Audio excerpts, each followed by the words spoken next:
really it's the most cutthroat and aggressive. It's sick, man. We're in a lot of trouble, my friends.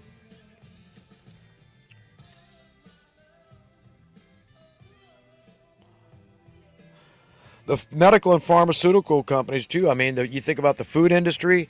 We have this cutesy euphemism for toxic, poisonous food. We call it junk food. Oh, it's just some junk. I just had some junk food, some candy bars and some cookies and some donuts and pies and cake, and it's just junk food and milkshakes and all this stuff. We know it's not good for soda. I mean, I complain about the diet soda. I say, hey, it creates wood alcohol, blindness, brain damage. I mean, it's horrifically poisonous food. Do we hear the mainstream media talking about that? But I'm not saying the high fructose corn syrup is much better. Our bodies can't handle it. But it's toxic food. It's poisonous food. But we're going to use a cutesy euphemism like junk food. So, and this causes health problems. So the medical profession, could you imagine the business would plummet if people started getting hip and say, well, I'm not going to talk, but my body's a machine. People say, oh, the body's a temple of the soul and all this, but hey, it's temple of the spirit, whatever. But it is like a machine. It is a vehicle for your essence, your heart, mind, spirit, and soul. It contains your senses and all this. It's very... We're integrated into it very well. I mean, God knows what he's doing here, man. This is incredible. We're incredible cosmic creatures, man. We're going to live forever. I mean, it just gets better and better. When you trust in God, even a little bit of faith is all it takes, man.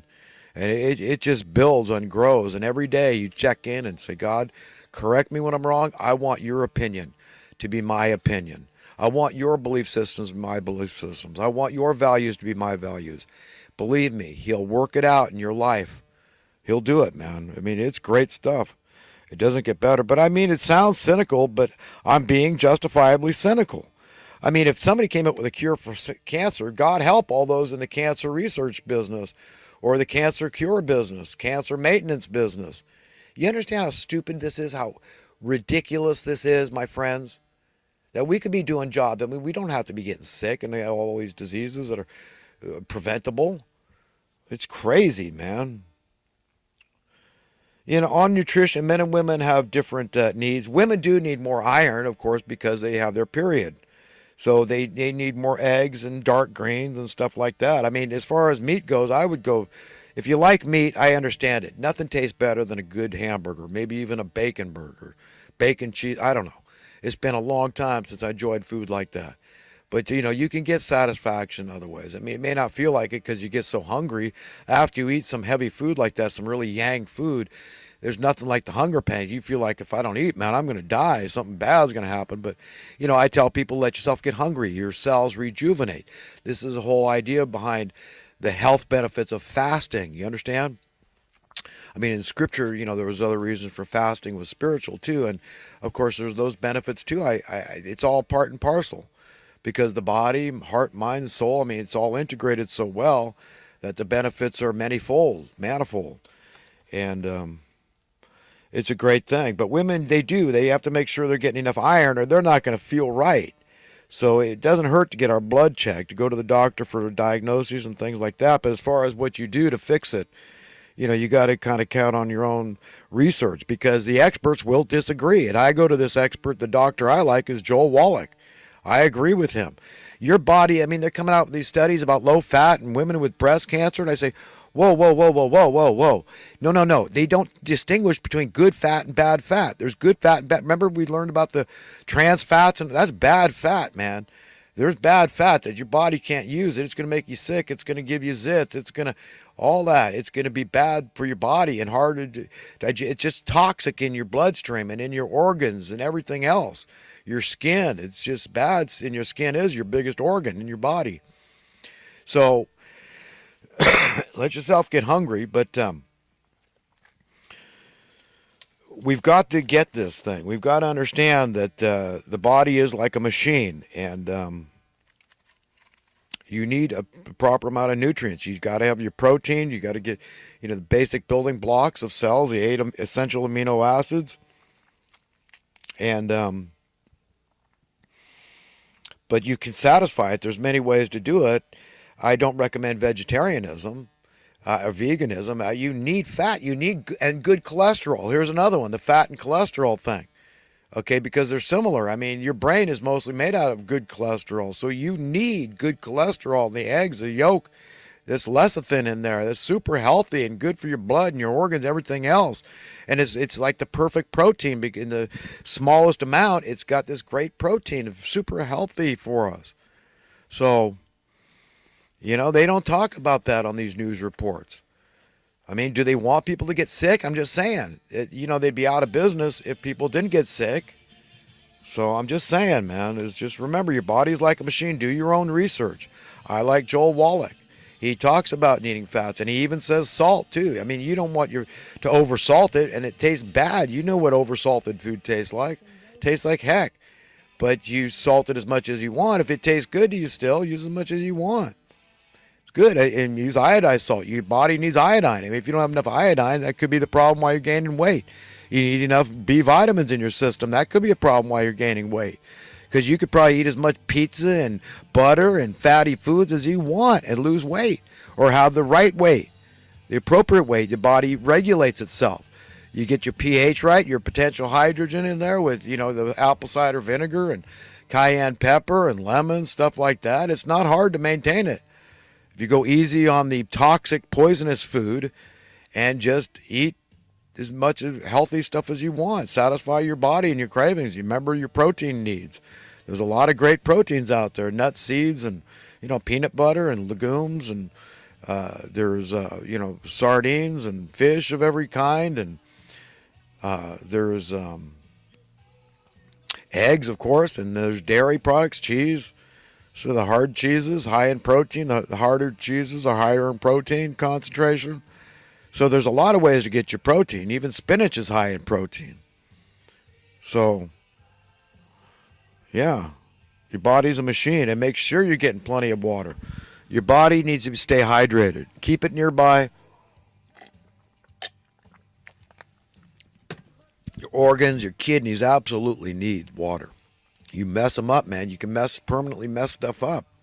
Or at least you'll be told it's permanent. But I would say almost every health problem, can be reversed if you know how to think like your body, what it wants, and you could tune into that. So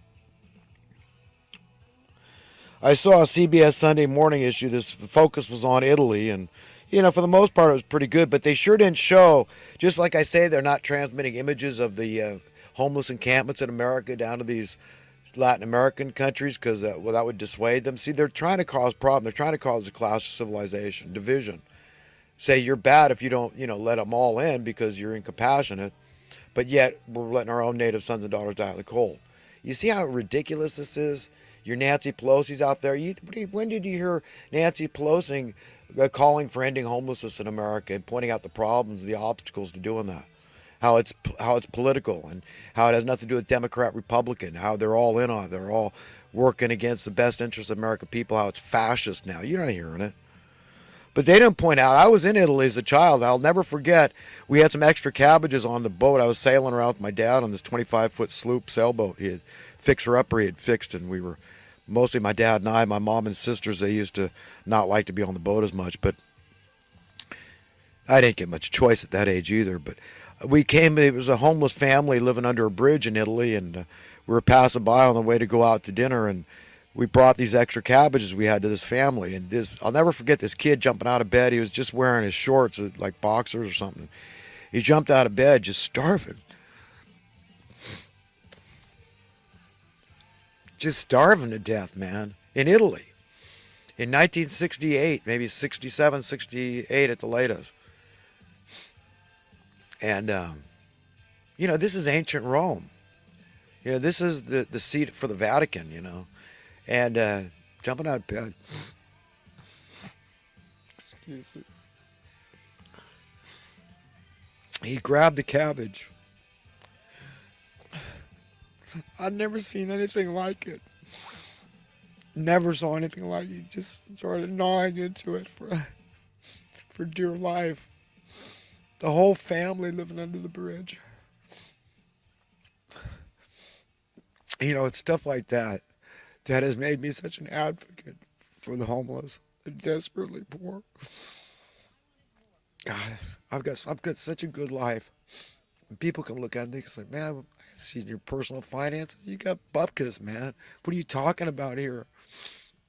You got nothing. But I think I got so much more. It's all relative. And I'm ashamed. And the only way out of my shame is by fighting the good fight for the downtrodden, for Jesus Christ. That's it, man. That's what it's all about. But do you notice they didn't show anything about this on this the CBS Sunday Morning? Yeah, that Italy isn't all. Oh, it's such a perfect place to go and live. No, no. At least if they've got the issues with poverty, maybe they've got less homelessness. I got a Palestinian friend. He said there's no homelessness in Palestine, and I know Palestine isn't even recognized as a state, whatever, a country. But he said, so he made me ashamed of America. I said, you're right. I mean, we talk about these issues, the high cost of housing and the problem. We're on the very same page about this. I mean, there's one thing that Muslims and I and Christians and Jews, we should all be on the same page about usury and the banksters taking advantage of us, stealing our wealth. I mean, this is a bad scene, man. So, yeah, I mean, we've got to fix this. Governor Newsom, power to you, brother. If you run for president, I'll vote. If you want to pull a JFK, if you got the cojones, man, you courageous, and that's fantastic, man. Pull it. But Trump should do it, man. Show him what you got, Trump. You say you're a believer. You say you want the best for the American people. It's what you got to go for the juggernaut. You've got to supplant the Federal Reserve. We don't need them. Talk to the Treasury Department about this to see what it'll take. Get a payoff figure. Get this nation out of debt, man. Reverse this thing, man. Sound economic policy, sound money. We want progress. We want capitalism. We want supply and demand and free market and all that good stuff. We want peace and prosperity. I'm glad you're against the war with Iran. We want fairness. We want justice to be the rule of the day in the land. We want to share. We want good things for everybody, right? I get it. Trump. I believe in Trump. I'm still standing behind him. Even though these people are making it miserable, all going to drag out this Russia thing to the end of days, and oh God, it just impeached Trump. But I support him because I saw how the establishment turned on him. From the Pope down to the pissants, mayors and crap, like low-level politicians, actors, and all this crap condemning him. Look, for being a multi-billionaire real estate, who gives a crap? I mean, those guys are a dime a dozen. So what? It's harder for rich men to go to heaven than for a camel to fit through the eye of a needle.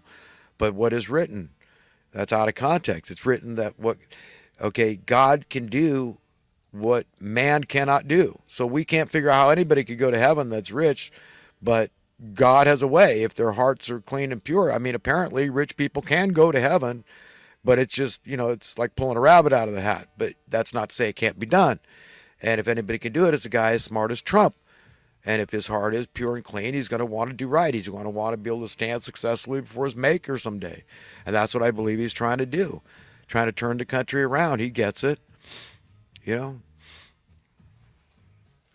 So he knows that prosperity, universal prosperity, is the best path to freedom and security for the masses. And I believe he wants it. I believe he's a good guy.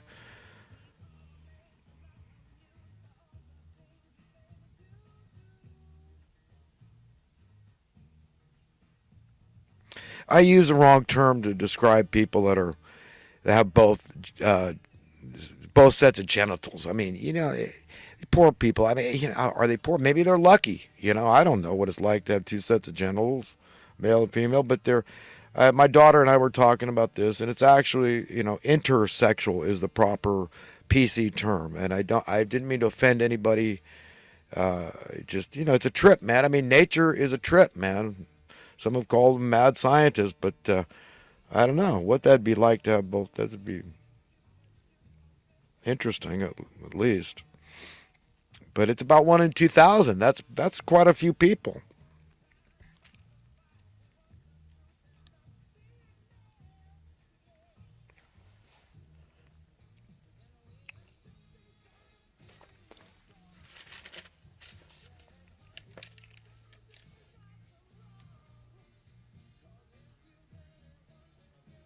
Yeah, I saw an episode of Dateline took place up in Bend, Oregon, And